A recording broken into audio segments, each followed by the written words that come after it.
Well, thank you, all of you. I'm overwhelmed by the level of content in all of these presentations, but it really was quite convincing that we have some long-term outcomes that we need to address as effectively as possible. I think we have over a half hour for question and answer and dialogue, which is exactly what we wanted. So if anybody has questions, please come up to the mic. And in the meantime, I'm going to take the prerogative of the moderator and ask a couple questions myself. So I think this is the mic that's working. So if you do have a question, please feel free.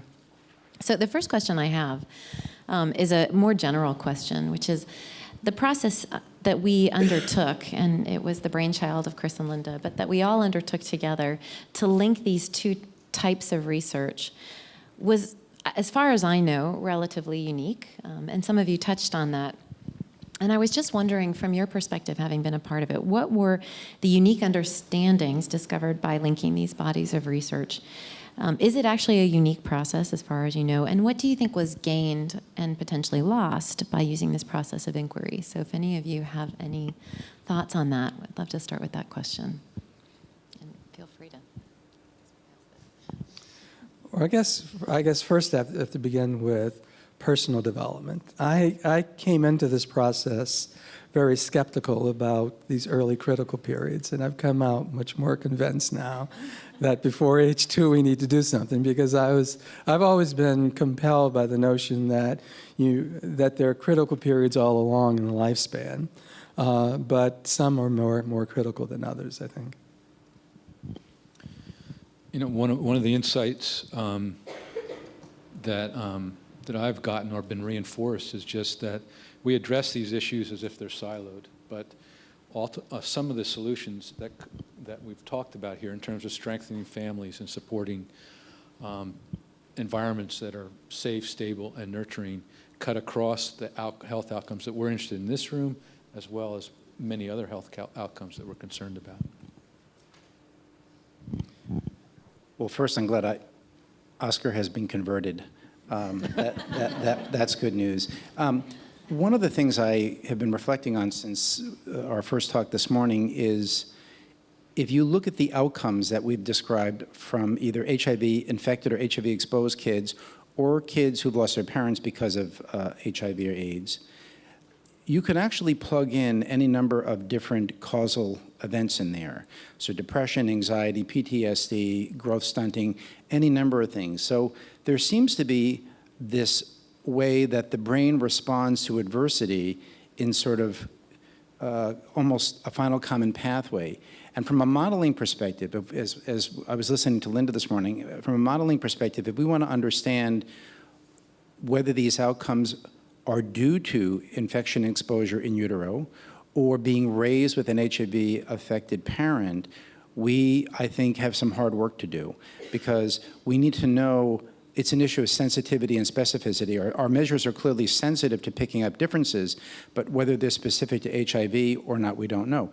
The same goes for kids growing up in institutions. We haven't been able to identify with great certainty what precisely goes awry when kids grow up in a neglecting environment like that. We have some ideas, but it's hard to know. So as a neuroscientist, I think I'm interested in the mechanisms that lead to these outcomes. And I think that in turn will lead to different interventions, more tailored interventions, and a personalized medicine approach. One of the advantages of not being the first person to have to respond to the question is I have time to kind of formulate some thoughts and also react a little bit to the others, which is to totally agree that we've taken here in our presentations a somewhat siloed approach. I focused on nutrition to the exclusion of everything else. I am totally convinced that nutrition is just one of the inputs, and the inputs are going to be synergistic in their effects, both for the remediation and the prevention, but also in the consequences if they are not there. So, you know, institutionalized kids are not just socially deprived, they're also nutritionally deprived, they're also cognitively deprived. The children in the environments in the 1960s Guatemala were not just nutritionally deprived. They were also deprived from a water and sanitation perspective, although they were living in families that were whole and supportive to the extent that those families can be in their economic situation. So I think we have a lot of synergies, developing, and working together to get those synergies out there with a focus on the key windows of opportunity, which are very early in life, in order to do effective prevention is going to be kind of, the motion forward. I see two steps. I remember one of the major findings of the Joint Learning Initiative was there was very little information, and where there was information, it wasn't heeded. And haven't we come a long way? So for me, seeing that there's a lot of information if you just care to look, and the process is you don't always have to look in your backyard. Yet when you do, you find enormous amounts of information. But plus, quite amazing admiration for the PEPFAR process, which actually, I imagine, took kind of a risk and invested in this wider visionary approach to children and families, felt perhaps uniquely, and I don't know what the sums of money were, but really put enormous investment into mitigation, or if you want to call it holistic and synergistic approaches to children. And in a way, after having done so, started to gather the evidence in this process. So it's a little bit upside down, but if you look at evidence-based programming and evidence-based policy, to me this process really is a keep going sign, keep going. So I found it enormously reassuring and very instructive.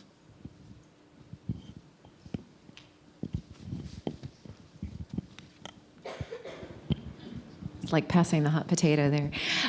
So one thing that keeps coming up in my mind, both from Linda's presentation and all of yours, is this idea of accumulated risk, and how we also need to be thinking about accumulated assets. I think one thing that the PEPFAR OVC programs have done right from the start, sometimes efficiently, sometimes not as efficiently, but is to try to address the child holistically and think about those accumulated assets that can happen. But you're right, Lorraine, that I think in the beginning, I think some people from the outside looking in thought it was just this scattering of seeds and see where the flowers grow.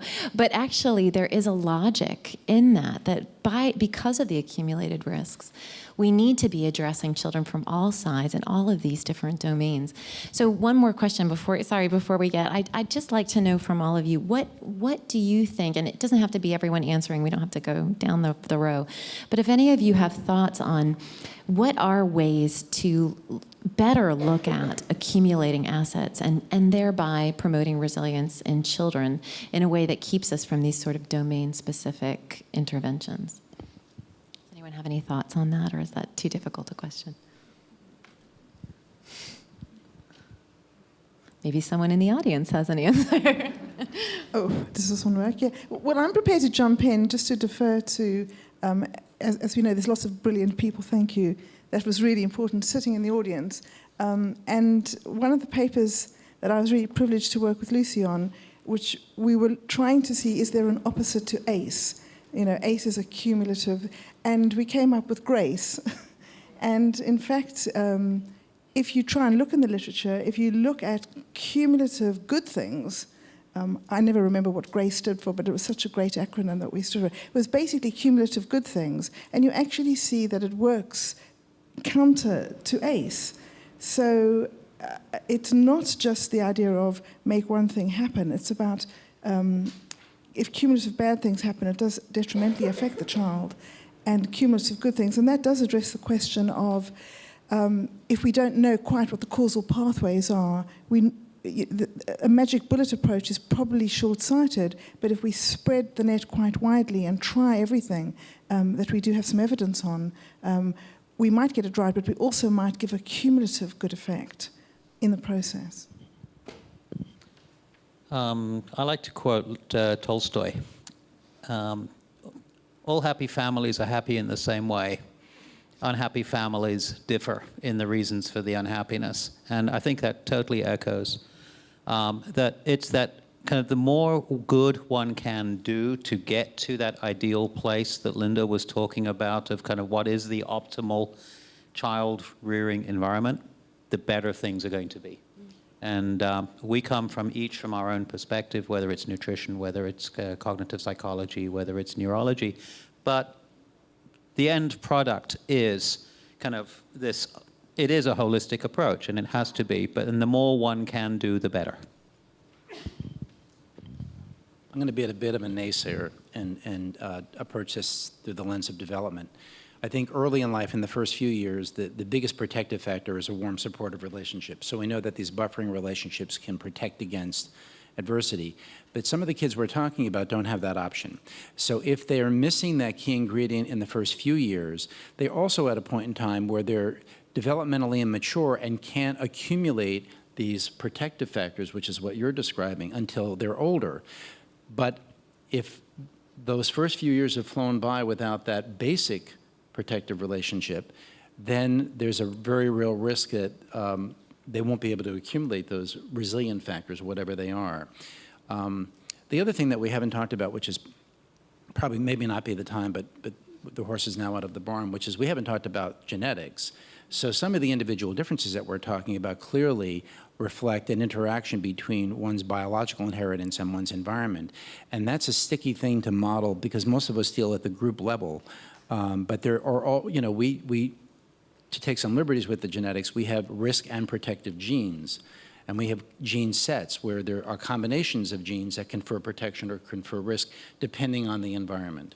And there, I think I would point you to Tom Boyce's work on the orchid and dandelion model of child development. I would just add that, you know, in the violence arena, I suspect this is true in other areas of public health, we tend to study risk factors. It's much rarer that we study protective factors, so we know much more about the risk side of the equation than the protective side. So I think I love the idea of grace, but I think we need to put more emphasis in trying to understand better the protective factors. I would just add that there's another dimension that typically when we talk about risk and protective factors, we speak in terms of preventing bad things from happening. And it seems to me that along with assets, we really need to think about what is pro-social, what is positive development, what is it that we would like children and adults to look like. And that may speak to a different set of assets and risks. So if there are questions in the audience, I'm sorry, there we go. Please go ahead. Thank you. My name is Mary Owens. I'm from Kenya. I'm in a program for HIV-infected, exposed, and affected children. We have been in existence for 22 years. My question concerns cognitive development deficits. Now, this is observation. What we are noticing, because we have young people who have gone right through higher education and in working now, what we've noticed is that their memory and their reaction time seems to be affected. And consequently, their performance in the examinations is very compromised. Because we have no solution, we don't talk to them in their early years about that. Are there effective interventions? I saw, Dr. Sherr, you had coping skills, but are there effective interventions to counter these cognitive development deficits?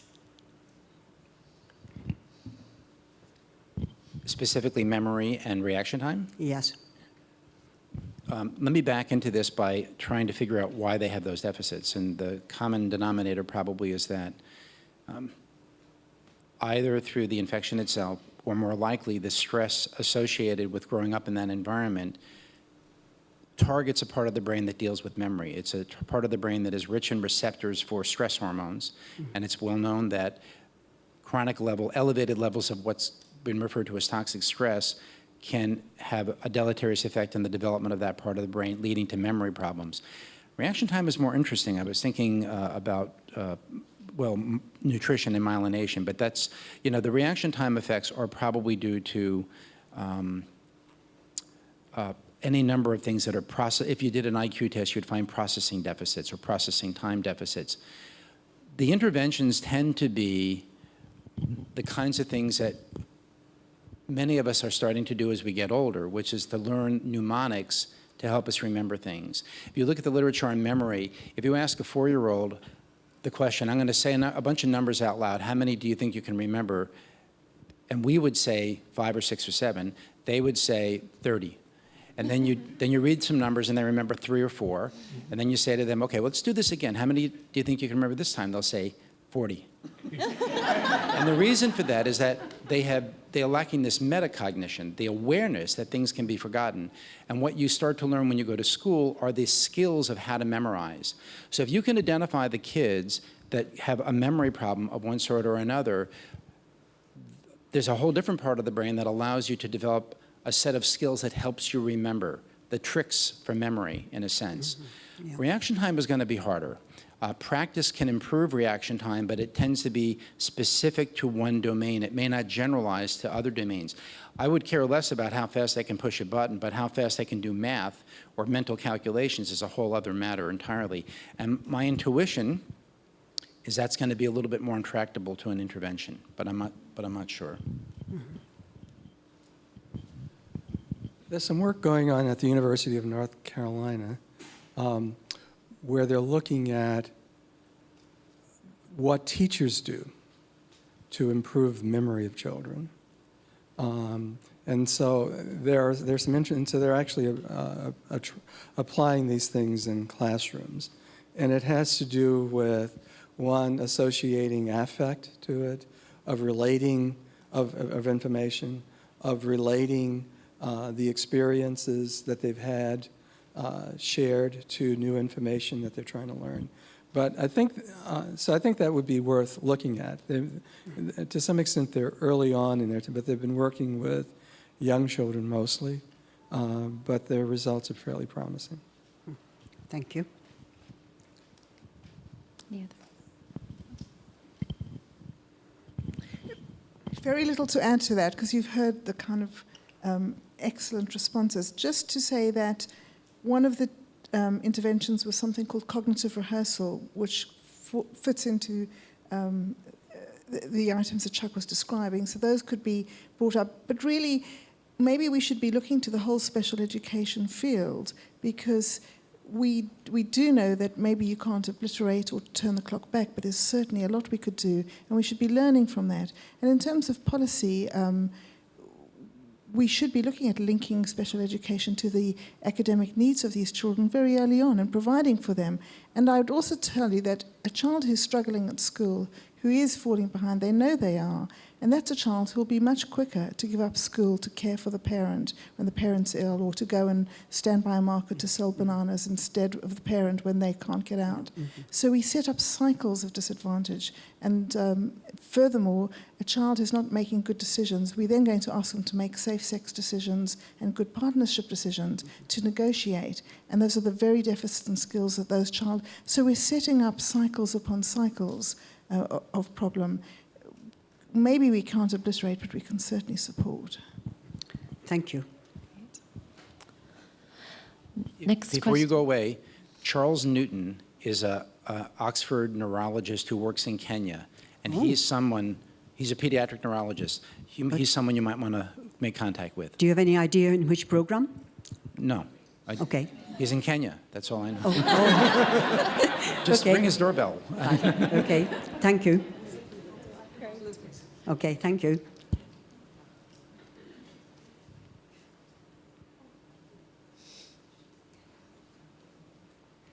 Hi, thank you very much for your presentation. My name is Elizabeth Chester.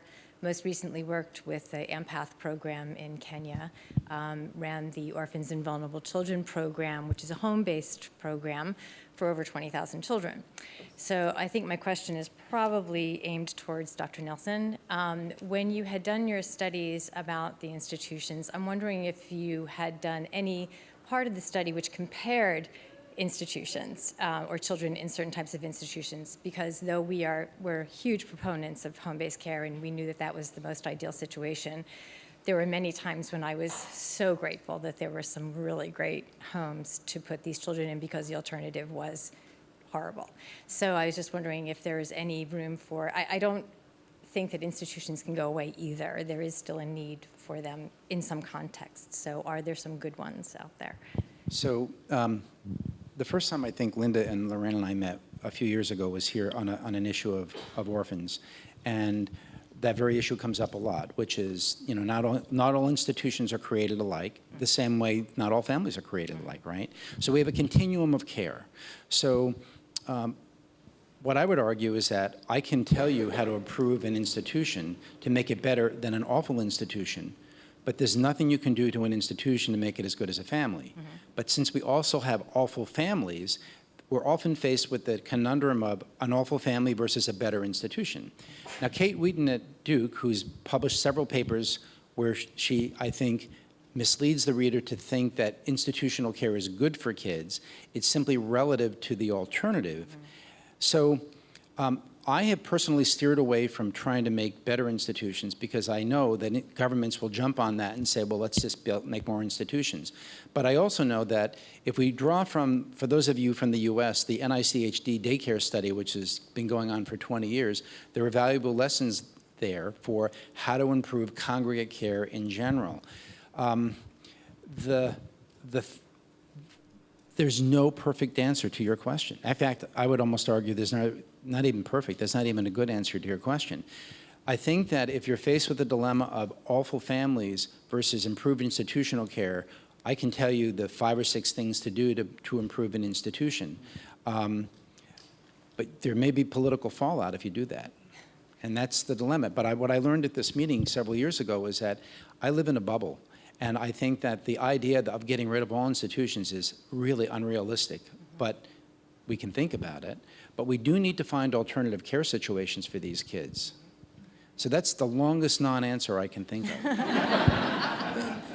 Let me add to his non-answer. I was saying there have been a number of efforts to improve institutions, even, and they often focus on how to make the institutions more like what they're not, families. Right. And so in terms of the ways they structure themselves, having 2 adults with a smaller group of kids responsible for them. So there are probably ways to make them better than they are. I think the Boys Town model, the teaching family is what it's called, is a good model. But they're no substitute for a good, healthy, involved family. And they haven't studied between institutions at all? Well, the Boys Town group, for example, has compared their models, and it's been accepted in the U.S. as a much better model, the teaching family model, compared to other institutional models. At the very top of the list is psychological investment on the part of the caregiver and the child. Mm-hmm. That's what institutions tend to lack. So if you can build that in, that's important. And a good example of that is a very famous study that was begun in the 40s that was followed for years is the Skeels and Skodak study in Iowa, where these were usually children of unwed mothers who were dumped in institutions. And it turned out that there was a side institution for adult women who were then considered to be mentally retarded. And they randomly took out a group of the kids who were in the institution and had them reared by the women who were mentally retarded. Their outcomes were many standard deviations better than the kids who were left in institutional care because of the investment those women made in those kids. And I interviewed one of these kids, who's now 80, who remembers the difference from going from the institution to having this woman who was mentally retarded take care of him. Right. So without a doubt, that's probably at the top of the list. But doing that at a level of consistency, so it's the same caregiver all the time for years, we've recreated a family. Mm-hmm. Great. Thank you. Just as the next question is coming, I think the key point, we know that the largest percentage of children affected by AIDS are actually in families, But we also know that the caregiver relationship to those children can be disrupted similarly to what might happen in an institution. And I think that that's a key takeaway, is that no matter what, it's that link between the caregiver and the child in those early years that really matters. So, please. Thank you. My name is Bisi Bright. I run an organization called Live Well Initiative Nigeria.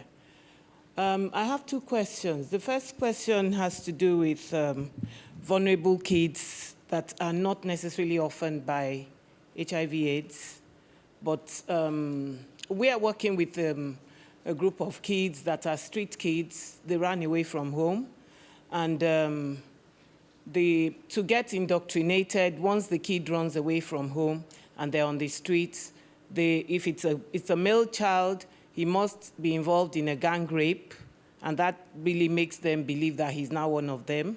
And if it's a female child, she will be gang raped, and that really now makes her belong to the street clan. And these kids, many of them are HIV positive. Many of the girls do get pregnant. There's a very high prevalence of pregnancy among them. And the men, the boys, very high prevalence of STIs. They're below age 18, so they're children. And there is no one really taking care of these children. They are children, and a program like this, for example, I don't really see where they fit in. So my first question is, what happens to this group of vulnerable children? And then my second question is, we were invited as an organization. We are a nonprofit organization. We are a self-sustaining nonprofit organization. We were actually invited at the time by the American Women's Club in Nigeria to come in and work with these kids and help them with their health, and outside of their health with anything else that could really make them fall in line with other kids that look at helping to shape them into a clearer future. And so we decided we would work on their health, go in there once in a month, do health screenings for them, offer vitamins, work on their nutrition. And then we would also talk on building their self-esteem and so on. We were then told that we shouldn't teach them. They live on the street, so they're self-sustaining on their own. We were told not to teach them anything at all that will make them independent or will make them earn a living, because they're still children. So I really want to know what's the proper norm to teach a child that lives on the street. It may be taking us out of what we're here for, but these kids are vulnerable kids, and many of them are suffering from HIV/AIDS. So that's my second question. Thank you.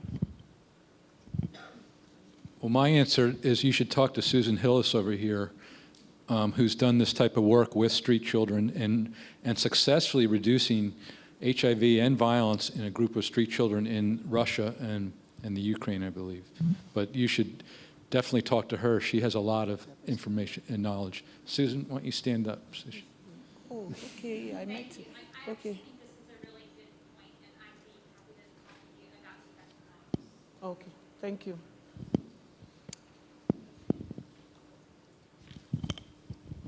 So it's an excellent question, and I don't know that we're necessarily the best panel to answer it. I will say that working with street children is one of the most difficult. I also have a background working on that work. It's some of the most difficult work. These are children outside of family care who have really experienced, if you want to talk about accumulated risk, I don't think there are children with more risks accumulated. There are quite a few, as Susan has mentioned, models that look at successful ways to re-socialize and reintegrate children back into families.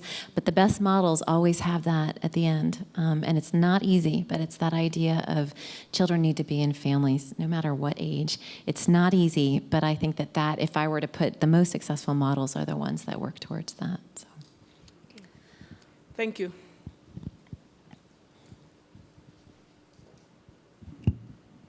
Hi, good morning. Thanks so much for your presentation. My name is Elizabeth Berard, and I'm a youth advisor in the Office of HIV at USAID.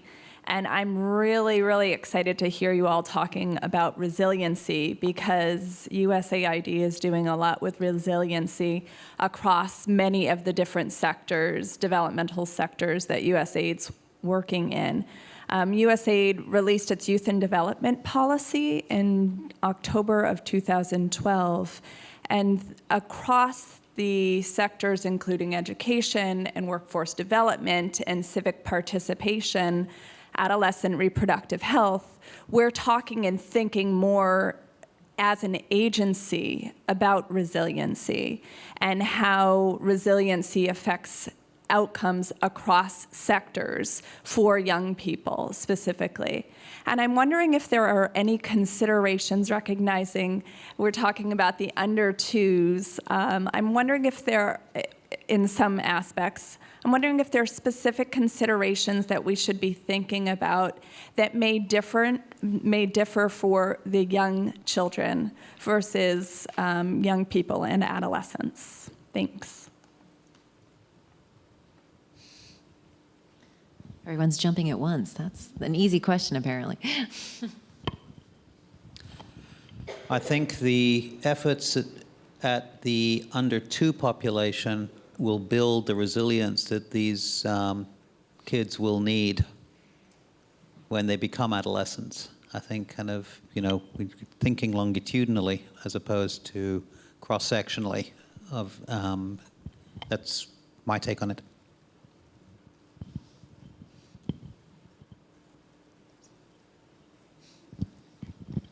Okay, I'm formulating an answer as I talk.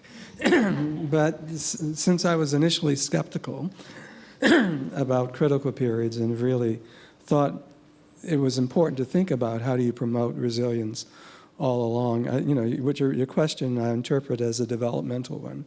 What are the different needs and opportunities that accrue to someone who is 8 or 9 or 14 to 15? And I think there are 2 things that are important. One is, at least if we take the model at least in developing countries, that kids go into school and peers become an important source of both risk and resilience. And so thinking about how to work with the peer groups, how to influence peer norms about aggression, peer norms about gender roles, peer norms about achievement, I think represents a fruitful area. The other thing is that community mentors, other adults, teachers, and other also can become critical. So as kids age, I think institutions beyond the family can be an important source of resilience. There are many kids who are on a track or a trajectory that might be described as deviant, where they're heading into difficulty, who will retrospectively describe the experience of a teacher or someone in the community who provided some attention and a sense of direction. There are programs, for example, in New Orleans where they're trying to, jazz musicians are interested in trying to promote the continuous legacy of jazz music, but they're in fact having much broader impact because you have these mostly accomplished musicians taking time to work with youth, teaching them music, but also teaching them many other things. It's a challenge when you're talking about young children. With resilience, you can have an input or an output model. Input is what do we put in order to get somebody to be resilient, and the output is when somebody's faced with problems, what resilience resources do they bring to bear? And of course, the younger the child, the more difficult it is to measure. And that kind of model isn't really helpful because perhaps the most helpful model is never to have challenged in the first place. Let's not learn about resilience because if a child isn't put in awkward situations or faced with terrible things, the less likely they are to need to call on their resilience. So for a very young child, you could go down the protective model, anticipating what happens to them and making sure that all the things that we know protect are in place So it's, I suppose, avoidance is the best form of cure the younger the child. And we know that for a very young child, the distance and the reliance between the caregiver, the mother or the father, we haven't spoken much about fathers. Fathers do play a really important role. That distance is very close, and the older the child, the more independent they are, and the more they can call on other resources and bring out their own. So for younger children, it's a different challenge. Just one brief thing to add. For the little kids, issues of safety and security are paramount, because when children feel safe and secure and they internalize the world as a safe place, and that then gives them the sense of mastery, and that's a powerful source of protection as they get older. So those are the key things, I think, for the kids under 3 or so. Okay, I think we have time for one more question. Please go. Oh, thank you. My name is Debbie Indike. I'm from Mount Sinai. I've worked as a social scientist at the interface between community and medical, and always trying to provide a continuum of care, even when prevention and care were very disparate, and had an opportunity to develop many programs that were not funded by PEPFAR or other programs that were restricted in terms of focus. And it seemed to me, when I heard about the sustainability of some of these programs, or the lack of sustainability, I think we have to look at how to sustain those community-based assets that have known to provide the family building elements without any focus on HIV. It seems to me that in here, I wonder how you're, and I'm very impressed with the way you've integrated these disciplines. How will the people at the ground level be able to use the knowledge transfer, and there's so much knowledge that has been identified here in the literature, and use it at the program level, grassroots level, when it involves so much building of networks, and the program people don't really have the access to the integration that's required to bring these resources together. What can we do that's anticipatory? We talk about safety and security. Safety and security requires a baseline of knowledge at every level to really anticipate and mitigate things that we see in front of us. How are we going to train our local and global communities with this ecological model that you're presenting?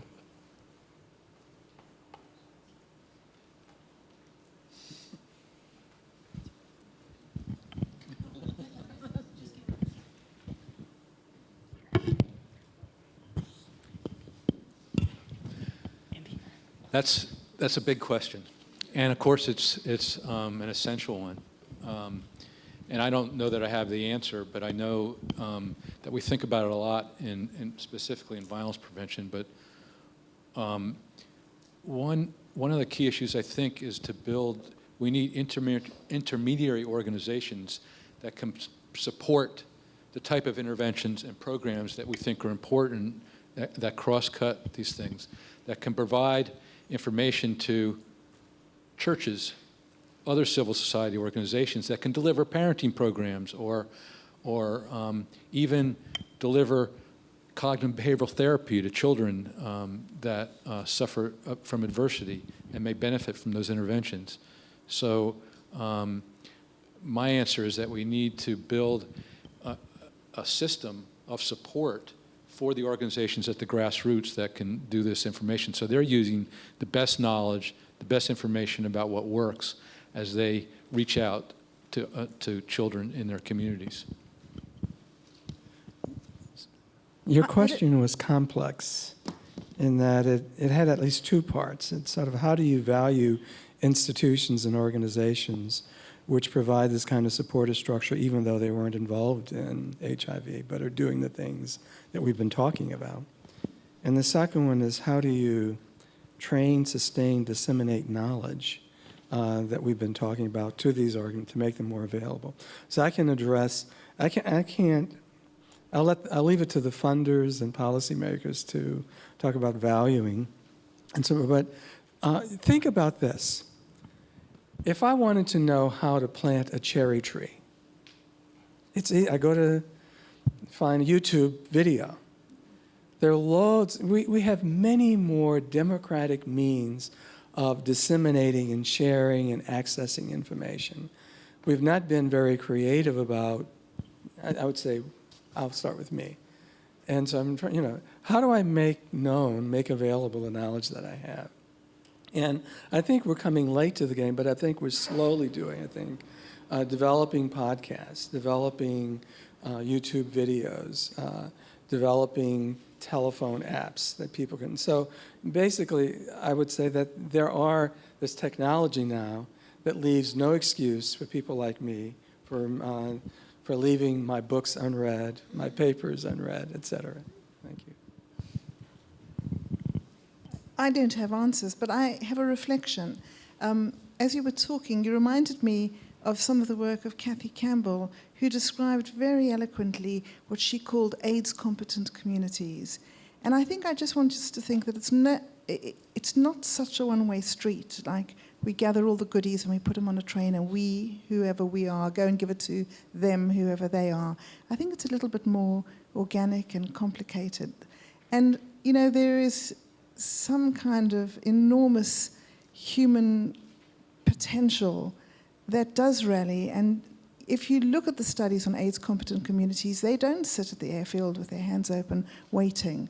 They kind of get up and go. And if one is to facilitate it, sometimes the answer is not to drown out and train people to wait for what we deliver, but somehow explore and enhance and value the kind of resources that are around us. And I'm just eternally optimistic because every time I hit a black wall, there's sort of somebody doing something. You think, wow, So I'm optimistic.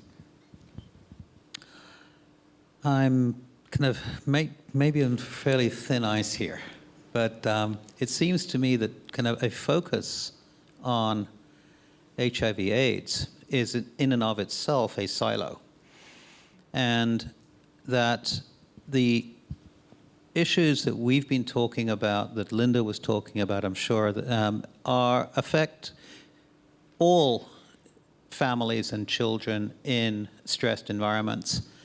HIV is just yet another little, or not so little, stressor, right? The infection is one thing. We're talking about the affected children. It's just another stressor in that environment that is already stressed.